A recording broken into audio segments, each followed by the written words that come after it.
Assalamualaikum anak-anak kelas 2. Kali ini kita akan belajar tematik tema 1, subtema 1, pembelajaran 2.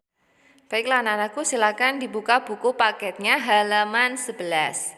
Kita akan belajar PPKN. Materinya Pancasila dan simbol-simbolnya. Lambang negara Indonesia adalah burung Garuda, sedangkan dasar negara Indonesia adalah Pancasila. Jadi tolong dibedakan ya. Kalau lambang negara itu burung Garuda, sedangkan dasar negaranya adalah Pancasila. Di situ sudah ditampilkan gambar bendera. Bendera Indonesia itu warnanya merah dan putih, sedangkan lambang negaranya burung Garuda, mencengkram tulisan Bhinneka Tunggal Ika yang artinya berbeda-beda tetapi tetap satu dua. Di dada burung Garuda ada simbol dari Pancasila. Panca artinya 5. Jadi ada 5 simbol yang ada di dada burung Garuda, Pancasila. Anak-anak, untuk simbol Pancasila, sila pertama yaitu dilambangkan dengan bintang. Nah, apakah bunyi dari simbol sila pertama, bunyi dari bintang, yaitu ketuhanan yang Maha Esa. Sila pertama berbunyi ketuhanan yang Maha Esa, lambangnya adalah. Sila yang kedua yaitu gambarnya rantai emas. Simbolnya adalah rantai emas dengan bunyi kemanusiaan yang adil dan beradab. Sekali lagi, sila kedua dilambangkan dengan rantai emas. Bunyinya kemanusiaan yang adil dan beradab. Selanjutnya anak-anak, untuk sila yang ketiga dilambangkan dengan pohon beringin. Bagaimana bunyi sila ketiga, yaitu Persatuan Indonesia. Sila ketiga dilambangkan dengan pohon beringin dengan bunyinya sila ketiga Persatuan Indonesia. Untuk sila keempat warnanya merah, yaitu simbolnya kepala banteng. Bunyinya kerakyatan yang dipimpin oleh hikmat kebijaksanaan dalam permusyawaratan perwakilan. Jadi ini bunyinya paling panjang daripada sila-sila yang lainnya. Nah anak-anakku, untuk sila yang terakhir dilambangkan dengan padi dan kapas. Bunyinya keadilan sosial bagi seluruh rakyat Indonesia. Lambangnya padi dan kapas. Setelah kita mengenal simbol-simbol dari Pancasila, tadi ada 5. Sekarang kita masuk ke contoh pengamalan sila pertama, yaitu yang berbunyi ketuhanan yang Maha Esa. Ada contohnya beribadah dan berdoa. Baiklah anak-anakku, sekarang kita masuk ke materi bahasa Indonesia, yaitu materi tentang ungkapan. Kemarin kita sudah mempelajarinya sedikit demi sedikit, kita ulang lagi ya. Di sini akan ada ungkapan tambahan lagi. Oke anak-anakku, silakan dibuka buku halaman 15. Di situ ada percakapan antara Udin Mutiara. Oke, kita baca bersama-sama ya. Buku kakak banyak sekali. Kakak memang senang membaca buku. Wah, kakak memang pantas dijuluki kutu buku. Ayo, kamu juga harus rajin membaca.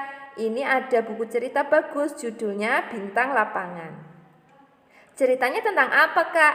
Ceritanya tentang pemain sepak bola yang rendah hati meskipun sudah terkenal. Berarti dia tidak besar kepala ya, Kak? Terima kasih ya, Kak. Saya boleh meminjam buku kakak? Sama-sama, Dik. Oke, anak-anak. Di situ ada yang menarik dari percakapan Udin. Nah, itu ada ungkapan kutu buku yang artinya adalah rajin membaca buku atau gemar membaca buku. Terus yang kedua, percakapan Mutiara, bintang lapangan. Artinya juara di lapangan, ya, pemain sepak bola yang juara. Nah, itu adalah bintang lapangan. Yang ketiga ada rendah hati. Rendah hati itu artinya tidak sombong. Sedangkan yang terakhir ada besar kepala di percakapan Udin ya. Besar kepala sendiri artinya adalah sombong. Kemarin kita sudah belajar tentang kutu buku dan besar kepala. Sekarang tambah 2 ungkapan, yaitu bintang lapangan dan rendah hati. Anak-anak, tugas kalian adalah mengerjakan halaman 16 yang ada di hasil diskusi di kotak warna hijau dan coklat. Kalian kerjakan di buku tulis masing-masing. Apa saja ungkapan yang ada di dalam dialog antara Mutiara dan Udin, kemudian apa artinya. Tadi Bu Guru sudah membocorkan ya, jadi tinggal mengulang kembali. Silahkan berdiskusi dengan Bunda atau Ayah. Selanjutnya kita masuk ke PJOK, materi gerakan lokomotor dan non-lokomotor. Anak-anak, sebelumnya Bu Guru sampaikan gerakan lokomotor dan non-lokomotor itu artinya apa? Gerakan lokomotor itu adalah gerakan yang berpindah dari suatu tempat, contohnya melompat, berjalan, dan sebagainya. Sedangkan gerakan non-lokomotor itu adalah gerakan yang tidak berpindah dari tempatnya, misalnya jalan di tempat, lari di tempat, dan lain sebagainya. Nah, untuk di sini bukalah halaman 18. Di situ akan ada gerakan berjalan ke depan, sikap berjalan yang benar yaitu tegak ya, tidak boleh condong. Sudah jelas anak-anak untuk gerakan berjalan ke depan. Sekarang lanjutnya adalah berjalan ke belakang. Ingat ya, posisi kita harus tegap ya, dada dibusungkan dan pandangan ke depan ketika berjalan ke depan. Sedangkan ketika berjalan ke belakang, kaki kita yang satunya ke belakang, dan berjalan ke samping, kaki kita satunya ke arah samping. Selanjutnya, berjalan berkelompok dengan rapi. Kalian tahu anak-anak gerak jalan? Tahu tidak? Pernah nonton gerak jalan tidak? Nah, kalau gerak jalan itu semuanya harus tertata dengan rapi. Kenapa kok bisa kita berjalan dengan rapi?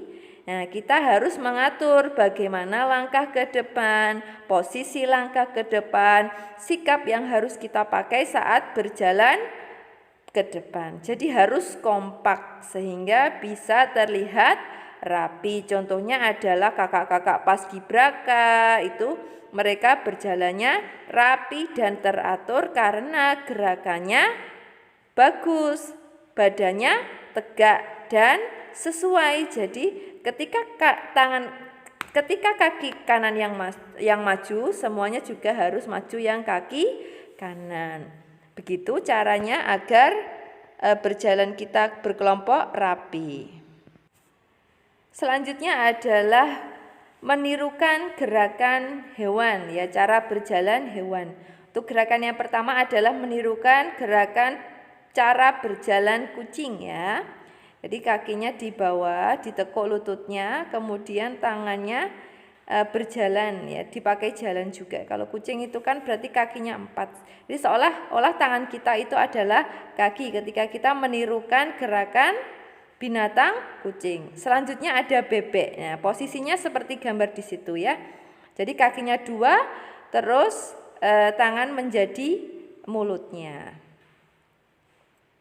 Ya, anak-anak, ini materi yang terakhir yaitu gerakan atau permainan dengan menirukan gerakan hewan. Nah, itu permainannya seperti itu. Nanti berjalan melingkar mengelilingi gurunya atau mengelilingi temannya. Itu berjalannya itu berarti menirukan bebek ya, gerakan binatang bebek. Oke anak-anak, sekian materi yang Ibu sampaikan pada pagi hari ini, yaitu tentang PPKN, PJOK, dan Bahasa Indonesia. Bu Guru akhiri, wassalamualaikum warahmatullahi wabarakatuh.